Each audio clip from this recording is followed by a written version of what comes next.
C23. Assalamualaikum warahmatullahi wabarakatuh. Waalaikumsalam. Ketemu lagi dengan saya Anthony di channel Anthony Desain Group. Oke, kali ini kita berada di bulan dimana sangat bersejarah bagi kita umat Muslim, umat Islam, yang mana di bulan ini, bulan Rabiul Awal, bertepatan dengan kebanyakan ulama menyebutnya bulan kelahiran baginda Nabi Muhammad Sallallahu Alaihi Wasallam. Itulah materi kita, bincang-bincang kita dengan ustadz kita atau dai kita yang sudah kita undang dan sudah bersedia hadir di podcast atau wawancara kita pada kesempatan kali ini. Jadi sebelum kita lanjut ke pembicaraan kita tentang peringatan bersejarah Maulidnya Nabi Muhammad Sallallahu Alaihi Wasallam. Jadi sebelum itu, bagi teman-teman semuanya yang belum menekan tombol merah, tombol subscribe, silakan untuk menekan tombol merah, tombol subscribe-nya, dan tombol lonceng untuk mendapatkan informasi terbaru dan terupdate dari channel YouTube Anthony Desain selanjutnya. Sekarang kita mulai.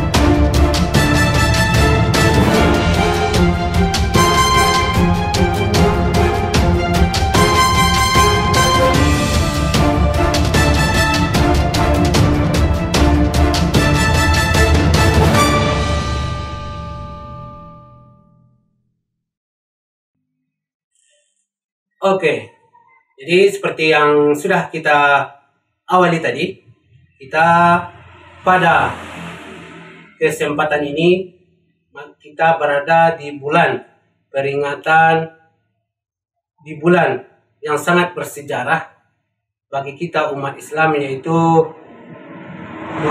peringatan kelahiran Nabi Muhammad Sallallahu Alaihi Wasallam.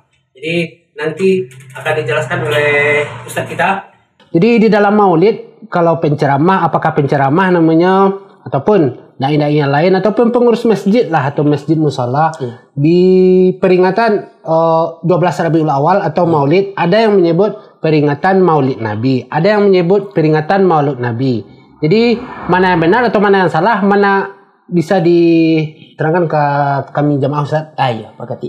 Jadi seperti kebanyakan umumnya, biasanya kalau kita menyambut tanggal 12 Rabiul Awal ini akan ada sebuah perayaan besar namanya Maulid Nabi Muhammad.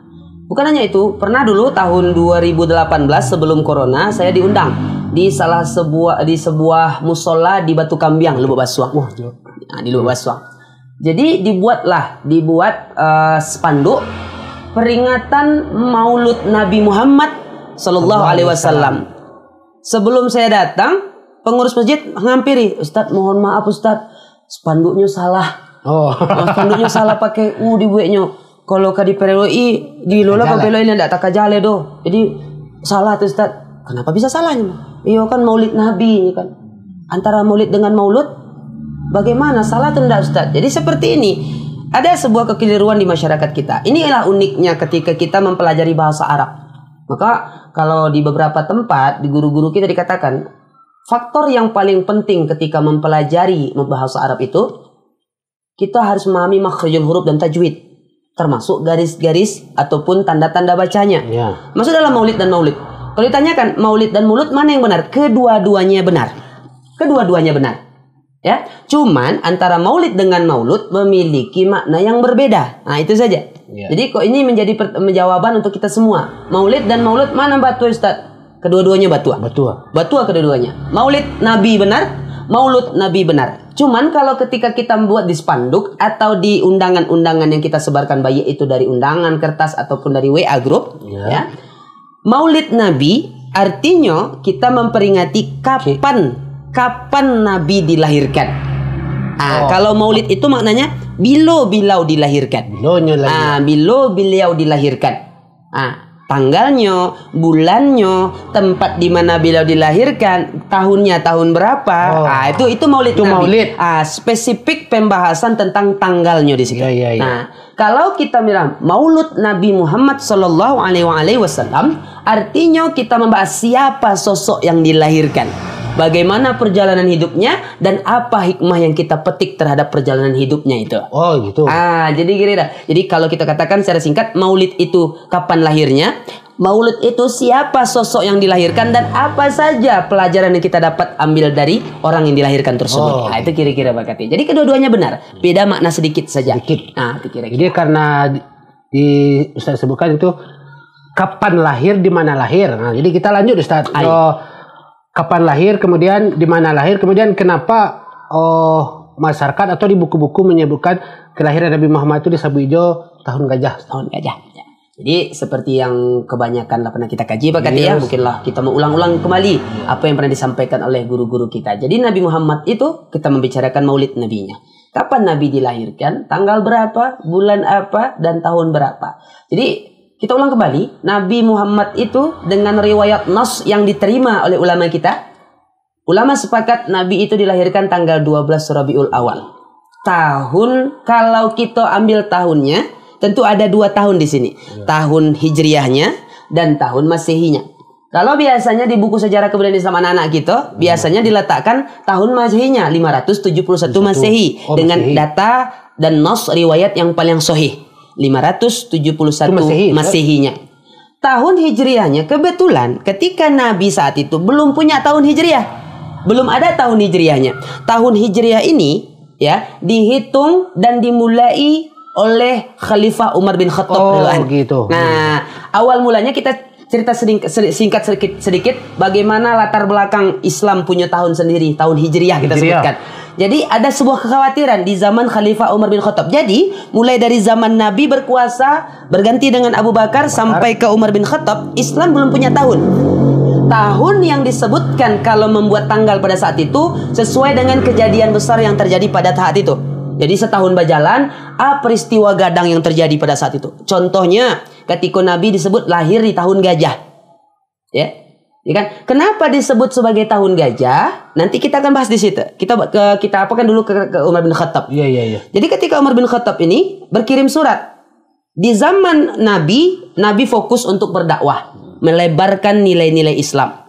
Wafat Nabi, pindah tampuk kepemimpinan kepada Sayyidina Abu Bakar As-Siddiq radhiyallahu anhu. Di zaman saya Abu Bakar, fokus kerjanya untuk memberantas nabi palsu. Karena ketika Nabi wafat, muncul sampai ribuan nabi palsu mengaku sebagai nabi Muhammad dengan latar belakang alasan-alasan masing-masing. Jadi teori apapun teritori kerjanya Abu Bakar lebih fokus kepada membunuh ataupun membinasakan, memberantas nabi palsu, sehingganya nggak sempat untuk melebarkan nilai Islamnya ataupun sekedar untuk mempertahankan wilayah-wilayah Islam. Jadi fokus ke situ. Sampai Abu Bakar wafat, pindah tampuk kepemimpinan kepada Sayyidina Umar bin Khattab. Disinilah Umar bin Khattab dengan karakternya yang tegas, karakter khas jenderal. Itu kita bilang, karakter khas jenderal gitu ya. Jadi Umar bin Khattab dengan karajo Abu Bakar yang umpamula sudah terfikir satu visi, melebarkan sayap-sayap kekuasaan wilayah Islam.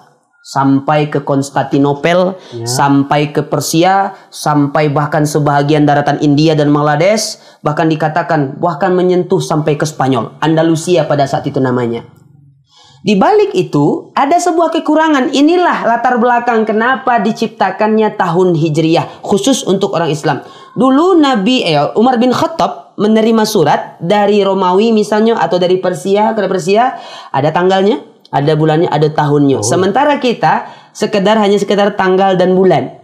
Tidak ada tahunnya. Termasuk Umar berkirim kepada gubernur-gubernur yang ditempatkan di wilayah kekuasaan Islam. Salah satunya yang ada di daerah Mesir pada saat itu. Gubernurnya Amr bin Ash. Amr bin Ash mengirimkan surat tentang keluh kesah. Apa keluh kesahnya? Salah satu kekurangannya, kalau tiba sore dari pusat, dari Madinah, tanggalnya ada, bulannya jaleh, tahunnya nak tahu.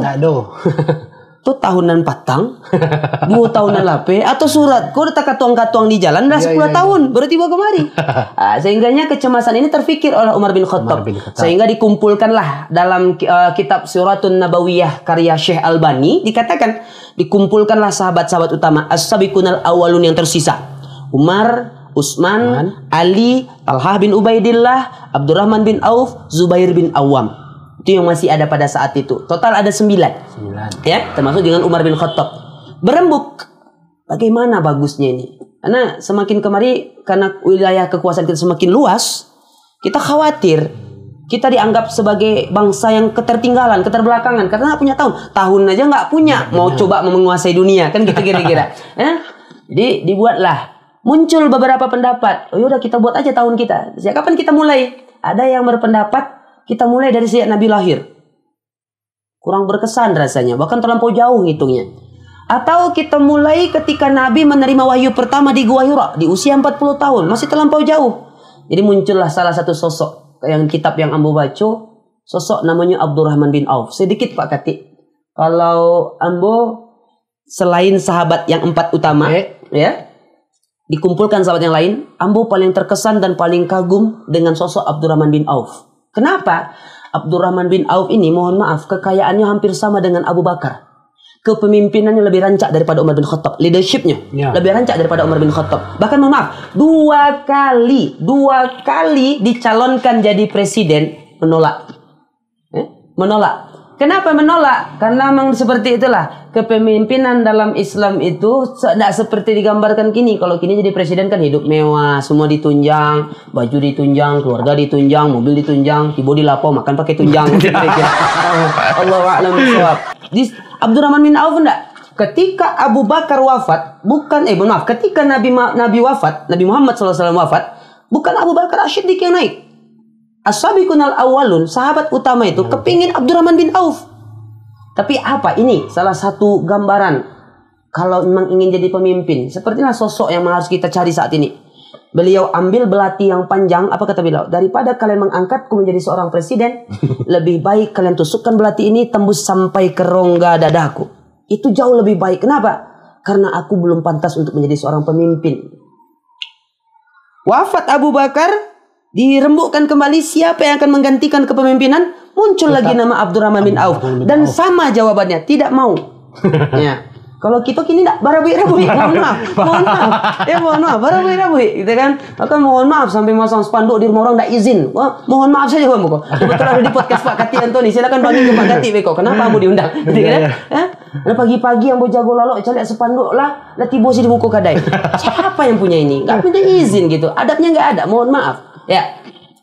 Jadi Abdurrahman bin Auf kok uniknya seperti itu. Pemikirannya visioner, akhlaknya luar biasa, hartanya jangan ditanya, tapi tetap stay humble. Ini yang paling ambo kagumi dari seorang Abdurrahman bin Auf. Kaya luar biasa, cerdasnya luar biasa. Ke status sosialnya di tengah masyarakat itu terpandang sekali. Bahkan mohon maaf, yang paling ambo kagumi, kalau ambo kagumi sosok Abdurrahman bin Auf kok ada satu doa. Ada satu doa di antara doa banyaknya doa sahabat, ya. Yang ambo yakin dan percaya 99,99% tidak ada umat Islam yang nium baca doa kok. Doanya setiap selesai sholat, terutama sholat tahajud. Apa itu doa Abdurrahman bin Auf? Ya Allah, tolong miskinkan ambo. Pak Kati pernah doa minta miskin? Enggak. Gitu ya. Jangankan diminta, lah miskin dulu taruh gitu kira-kira ya. Allah Alhamdulillah. Nah, jadi Abdurrahman bin Auf lah dalam riwayat, walaupun riwayatnya ya dhaif, tapi bisa kita katakan dijadikan acuan. Siapa pencetus tahun baru Hijriah itu? Jadi Abdurrahman bin Auf mengangkat tangan, dijawab, bagaimana kalau kita mulai tahun Hijriah ini dihitung sejak Nabi mulu berhijrah dari kota Mekah ke kota Madinah. Karena apa pandangannya? Apa pendapatnya kata Abdurrahman? Bagaimana kamu bisa meletakkan itu?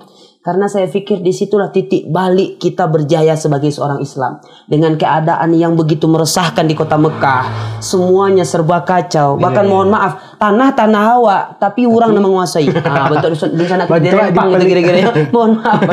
Ya? Tanah-tanah hawa, tapi deh orang Quraisy kok jahatnya minta ampun, tidak boleh. Bahkan Abdurrahman bin Auf termasuk salah satu sahabat yang hijrah ke kota Madinah dengan hanya bermodalkan baju nan malaki di badannya. Hartanya yang segitu banyaknya tinggal di kota Mekah karena ditahan oleh orang-orang kafir. Sebelum dikeluarkan dari kota Mekah, diajak oleh para pembesar kafir. Kamu kalau pergi juga ke Madinah, jangan pernah kamu bawa sedikit pun termasuk istrimu sampai ke Madinah. Tapi kalau kamu nggak mau ikut Muhammad, tetap kafir, itu semua harta kamu akan kami lipat gandakan. Kami kembalikan pokoknya, kami lipat gandakan sudah tuh. Apa Abdurrahman bin Auf katakan, 10 kali lipat pun aku akan mengikuti jejak Nabiku, kata Abdurrahman bin Auf. Seperti itu kira-kira. Jadi kalau Pak Katib memilih contoh, mohon maaf sebagai laki-laki kok Pak Katib. Pak Katib misalnya kita digusur kok Pak. Ya kan, mohon maaf. Dengan letak seperti itu. Posisi Abdurrahman bin Auf tadi. Bini dibalikkan, harta dilipat gandakan. Pak Katib milih hijrah atau tinggal? Ini kok jadi dijawab. Mungkin kita semua lah tahu ya saudara-saudara apa jawaban Pak Katib. Termasuk aku sendiri gitu, mohon maaf. Kalau Ustaz Tanjung di posisi Abdurrahman bin Auf, pergi ke Madinah pakai baju saja, atau tinggal di Mekah dengan kekafiran tapi harta bertambah.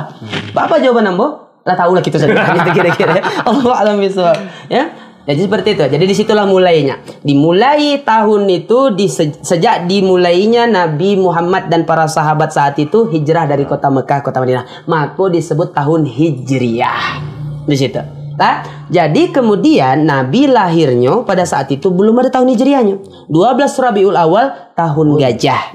Tapi tahun Masehinya lah ada 571 Masehi. Kenapa disebut tahun gajah? Ini kalau ceritanya intisarinya ada dalam Quran surah Al-Fil ayat yang kelima. Kita bercerita sedikit tentang latar belakang. Basicnya tahun ini disebut sebagai tahun gajah. Dulu sebelum Nabi lahir ada sebuah peristiwa besar yang dikatakan itu peristiwa paling besar dalam sepanjang tahun ketika Nabi lahir tuh. Yakni rencana penghancuran Ka'bah di Mekah oleh seorang raja lalim bernama Abrahah dari Yaman. Apa latar belakang ini menghancurkan Ka'bah kok? Nah, salah satu penyakit yang sangat dianjurkan Nabi untuk nak kita buat, dijauhkan dari kita, hasad, iri. Kalau bahasa orang awaknya siria. Nah, itu kira-kira. Berawal dari rasa dengki. Kenapa? Abrahah punya gereja di Yaman. Ya. Destinasi wisata religi dan takziah, ziarah.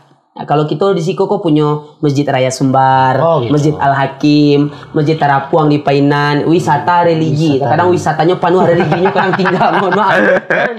Fotonya luar biasa 107 balai buah foto. Sembahyang. Make up tabah, Ustaz dah tidak bisa doa kira. Allahu a'lam bishawab. Ya. Jadi lambat laun dicari data di Abrahah, omset makin kurang. Orang semakin tidak tertarik untuk ziarah ke gerejanya Abrahah. Usut punya usut, alasan paling besarnya orang lebih memilih berziarah ke Ka'bah yang ada di kota Mekah pada saat itu. Muncul ide langsung, berkirim surat kepada juru kuncinya, tuan dari Ka'bah pada saat itu. Kebetulan kakeknya Nabi Muhammad, Abdul Muthalib bin Abdul Hasham. Ya? Abdul Muthalib yang jadi juru kuncinya. Berkirim surat, kami ingin menghancurkan Ka'bah. Siapa tuh? Abrahah mengirim surat kepada Abdul Muthalib. Kami ingin menghancurkan Ka'bah dan tidak ingin berperang. Ya. Serahkan kepada kami Ka'bah, kita tidak berperang, tapi kalau Nia berperang, gaskan. Atau kira-kira bahasanya. Ya. Jadi, bagaimana kemudian? Disebutkan di situ, dikirimkanlah surat tadi oleh Abrahah. Jadi ketika surat dikirimkan, diterima oleh Abrahah kembali. Tidak ada perlawanan sama sekali oleh Abdul Muthalib. Heran Abrahah, tapi juru kunci. Kenapa begitu mudahnya menyerahkan Ka'bah?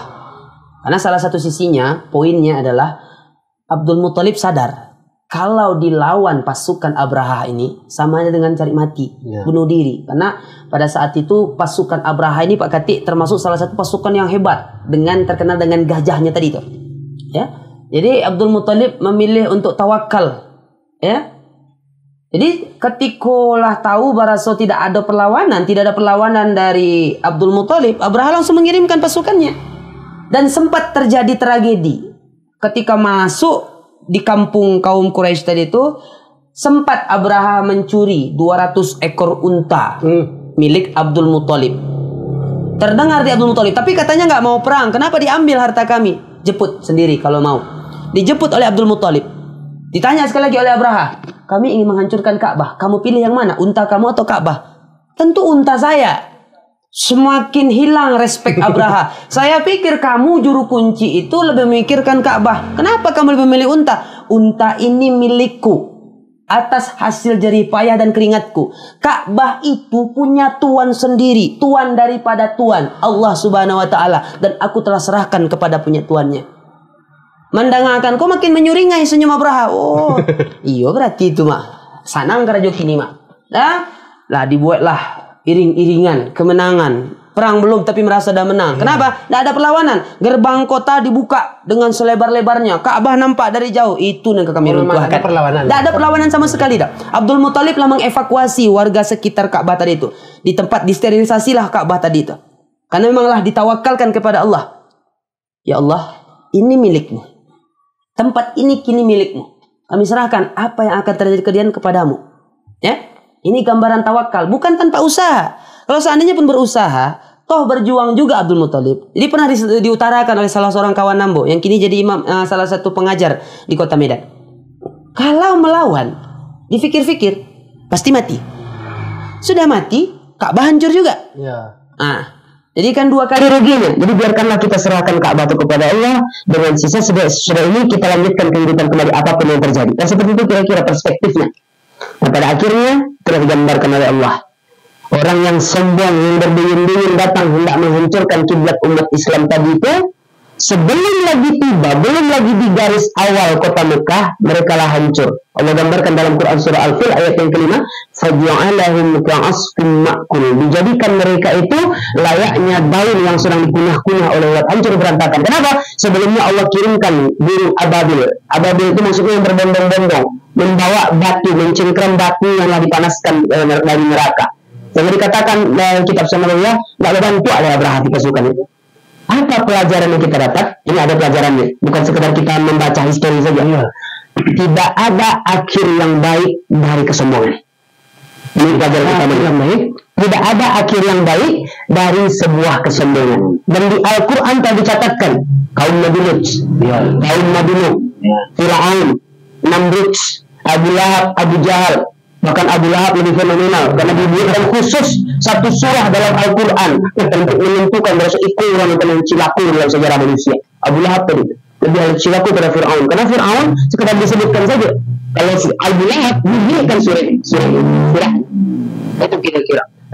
Sehingga ketika peristiwa ini berakhir dengan kemenangan tanpa perang Abdul Muthalib dan pemilik Ka'bah, maka berlanjutlah kehidupan. Tak lama sudah itu lahirlah Nabi kita. Maka pada saat ini disebutkan Nabi lahir tanggal 12 Rabiul Awal tahun gajah. Karena ada sepasukan orang yang bergajah yang hendak menghancurkan Ka'bah di Mekah, yang Allah hancurkan terlebih dahulu sebelumnya. Maka orang menyebut itu tahun gajah, tahun gajah, tahun gajah.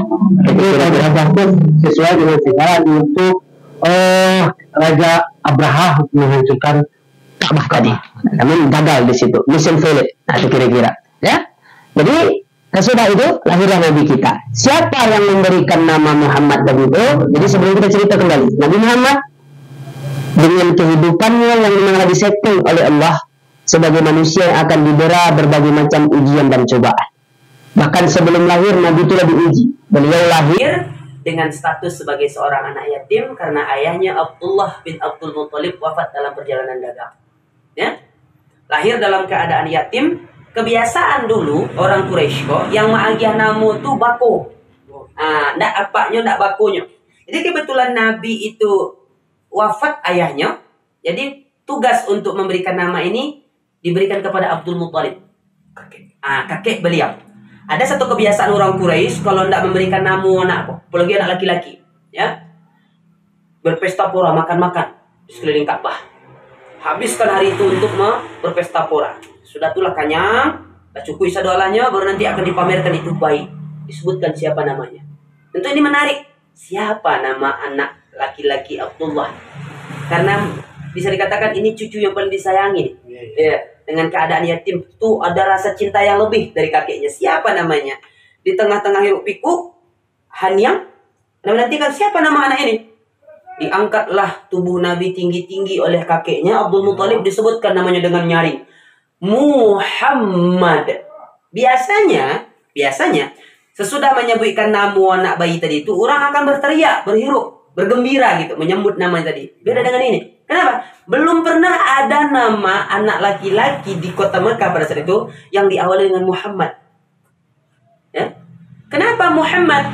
Tentu kita harus cari tahu artinya dulu. Muhammad itu berasal dari kata hamada. Hampir sama kalimatnya dengan Ahmad. Jadi kalau Ahmad, Hamid, nah itu kan Hamdi, itu hampir sama kalimatnya, pujian. Muhammad orang yang benar-benar akan dipuji dengan pujian. Jadi ada doa yang terbesit, saudara-saudara, Pak Kati, terhadap nama aku. Iko anak bakal menjadi orang yang paling dipuji, orang besar, pemimpin umat nantinya. Itu harapannya. Dan sesuai harapan, maka dikatakan, magiah namo anak tun, elo-elo. Jangan asal suara Arab saja. Kenapa Pak Kati? Ada salah satu sekolah di kecamatan Matamu, tidak sebutkan sekolahnya, karena mau pernah kajian di situ tuh. Ada nama anaknya Rashid Khinzib. Rashid Khinzib. Rashidnya tidak masalah. Banyak anak-anak. Khinzibnya kok. Kamu tanya siapa yang ngasih nama kamu nak? Kakeknya. Tahu ndak arti Khinzib itu nak? Enggak. Loh, di atas bawah. Ya mungkin nampak di Facebook atau segala macam ya akhirnya namu Ustaz kan. Khinzib. Apa masalahnya dengan Khinzib Ustaz? Khinzib itu mohon maaf Pak Kati saudara-saudara. Namu iblis yang tukang menggoda kita sholat. Itu Khinzib. Khinzib. Iblis yang diutus oleh dedengkotnya iblis, ya. Itu nama dedengkotnya Izazil. Presidennya iblis, namanya Izazil. Diagih tugas orang untuk menggoda orang sholat. Namanya Khinzib. Jadi kalau kita kadang tersolat, sudah suka buang angin, padahal tidak. Lah, sudah tuh ketika sebelum takbiratul ihram kita ingin fokus.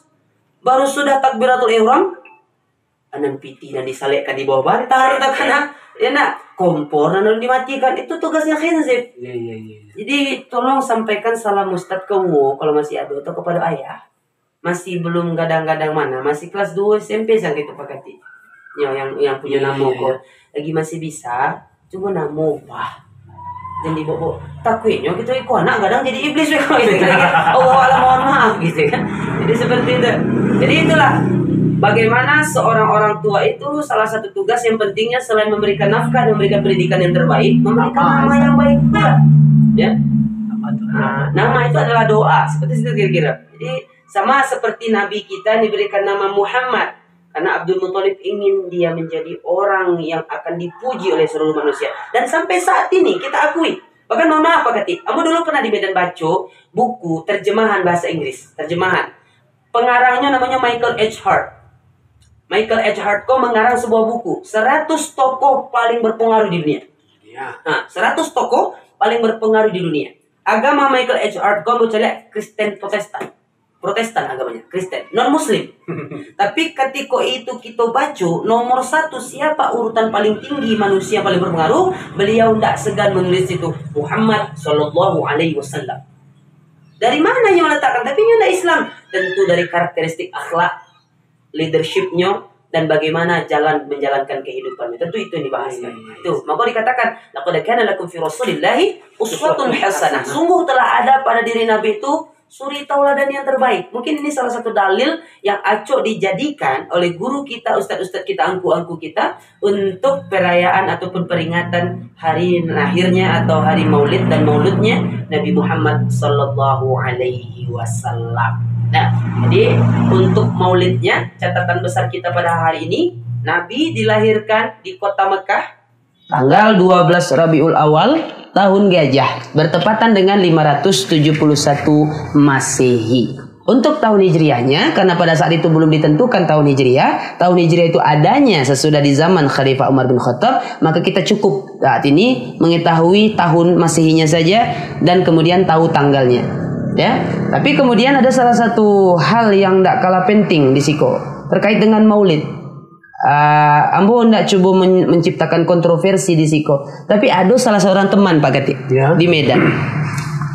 Ia tidak merayakan maulid, ia tidak mau memperingati Isra Mi'raj, nuzul Quran dan lain sebagainya. Lailatul Qadar, ia Muslim. Lailatul Qadar tapi nuzul Quran tidak. Ia tidak mau memperingati kok. Bila kok Ustaz? Beliau kok S2 dari Universitas Negeri Medan.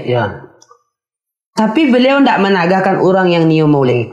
Cuman satu wasiat beliau, kalau memang niu maulid, kepada jamaah-jamaahnya disebutkan, kalau niu maulid silakan, tapi mohon maaf, ambil intisarinya. Jangan sekedar berkumpul, jeda berat, panungkawa, minun, paiso, baka putuang bentuk maruang, karpet rusak di abu rokok, sampah berserak berselamak peyak dalam musaji, Ya. tapi intisari tidak dapat. Contoh ketika Isra Mi'raj contohnya, itu bercerita segala macam, kita undang ustadz yang mungkin terkenal, viral, fenomenal gitu kan.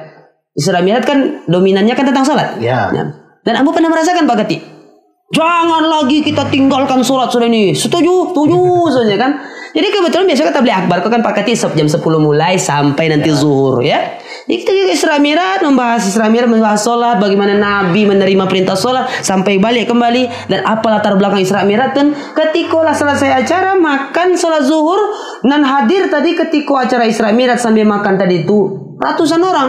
Ketika nanti langsung meluhu, tinggal siapa tiga. Salahnya pulang ya. Selesai kaji, selesai anda dapat kajinya 4 tahun 7 aja. Kaji kan ada 2 hari. Nah kita khawatir. Jadi Nabi bilang kok silakan, ambo tidak akan menagakan, ambo tidak akan menunjuk neraka bagi orang yang maulid, orang yang Isra Mi'raj. Tapi tolong jalankan wasiat ambo di siko. Kalau memang ini maulid, Isra Mi'raj, ikhtisarnya, intisarinya tuh ambil, teladani, contoh, amalkan. Jangan sekedar pulang kosong saja. Itu kira-kira Pak Kati. Dan itu ya termasuk ambo sendiri tersindir sebetulnya. Ya, jangan sampai nanti Ustadz Bubi atau Ustadz Rajo Tanjung ceramah segala macamnya, tapi kehidupan bantu itu saja. Setidaknya adalah perubahan. Probabilitasnya walaupun ya persentasenya sekecil, tapi adalah perubahan sesudah itu. Itu ikhtiarnya tadi. Jadi itu kira-kira garis besar tentang bila Nabi dilahirkan Pak Kati. 12 Rabiul Awal tahun 571 Masehi atau bertepatan dengan tahun gajah di situ. Oh, kalau awak cerita Nabi sampai meninggal mungkin panjang. Mungkin peringatan banyak ya Ustaz. Iya betul. Mungkin dari yang namanya Maulid Nabi itu Ustaz, apa pelajaran yang bisa awak kutip untuk diri awak masing-masing sebagai awak umat Nabi itu, kalau memang iya awak umat Nabi Muhammad. Iya. Jadi apa pembelajaran yang akan kita raih dari peristiwa ataupun peringatan Maulid Nabi ini? Jadi kalau ambo susun dan ambo maagi di tempat-tempat yang lain, ambo takkan balik Quran surah Al-Maidah ayat yang ketiga. Ini wahyu terakhir yang Allah turunkan sebelum Nabi wafat. Nah, jadi kalau saudara, anak-anak ustadz yang mencari channel ko, nanti ada pertanyaan dari guru, misalnya, tidak ada data yang punya, ini jadikan jawaban. Apa wahyu terakhir? Surah apa dan ayat berapa wahyu terakhir yang Allah turunkan kepada Nabi Muhammad? Jawabannya Quran surah Al-Maidah ayat yang ketiga. Al-yawma akmaltu lakum dinakum wa atmamtu alaikum ni'mati wa raditu lakumul Islam madina. Bertepatan tanggal Senin 12 Rabiul Awal tahun 637 Masehi. Berarti hari Senin 63 tahun sesudah Nabi wafat. Hari Senin juga. Nabi lahirnya Senin, wafatnya Senin. Bahkan ada beberapa catatan sejarah Isra Mi'raj hari Senin, di bedah dadanya hari Senin. Maka Nabi dulu menciptakan puasa sunnah khusus untuk peringatan hari beliau lahir, hari Senin. Nah, itu kira-kira salah satu latar belakang dari kita puasa sunnah Senin Kamis. Hari Senin. Ya hari Senin. Jadi ada beberapa teman Pak Kati di Medan yang beliau ko beraja ilmu tasawuf. Beliau ko mempuasai hari lahirnya berdasarkan kebiasaan Nabi seperti itu. Dan pernah ada beberapa sahabat melakukan, Nabi tidak melarang. Mayukan indah, menagahkan indah. Jadi kan kalau kita beraja agama, adu ampe landasan kita. Yang pertama tentunya Al-Quran.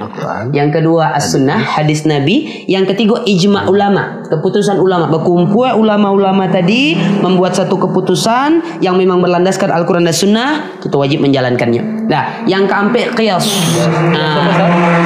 Qiyas itu seperti digambarkan tadi. Ada sahabat yang melakukan, dicari oleh Nabi. Nabi diam, melarang indah, menganjurkan pun indah. Itu qiyas namanya. Jadi pernah salah saudara Ibnu Umar melafalkan kul huwallah di setiap sholatnya.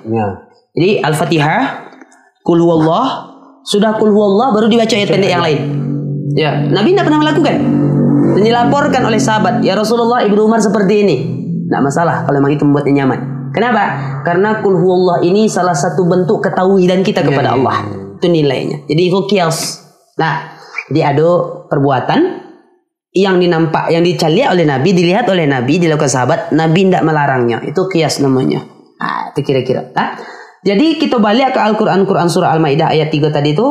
Inilah mungkin pokok utama pembelajaran yang kita raih dalam peringatan Maulid Nabi tadi. Berbarengan dengan Quran surah Al-Ahzab ayat 21. Laqad kana lakum fi Rasulillahi uswatun hasanah. Ada suri tauladan terbaik, sungguh kata Allah. Jadi Allah bersungguh-sungguh di sini. Sungguh telah ada pada diri Nabi itu suri tauladan terbaik. Jadi implementasinya adalah dari peringatan Maulid Nabi ini tentu bagaimana kita meneladani, mencontoh apa yang dibuat Nabi. Kadang kita berpikir, anan kita telah dari Nabi. Ya. Maka kita buatlah di sini rumusannya, konsepnya. Konsepnya ada di Quran surah Al-Maidah ayat 3 tadi. Al-yauma akmaltu lakum dinakum. Apa artinya? Pada hari ini telah aku sempurnakan agama ini. Jadi apa yang ada, instrumen-instrumen yang ada di agama kita kok 1400 tahun dan lebih yang lalu, itulah disempurnakan oleh Allah. Lah turun SK-nya kalau kita bisa ceritakan. Ya.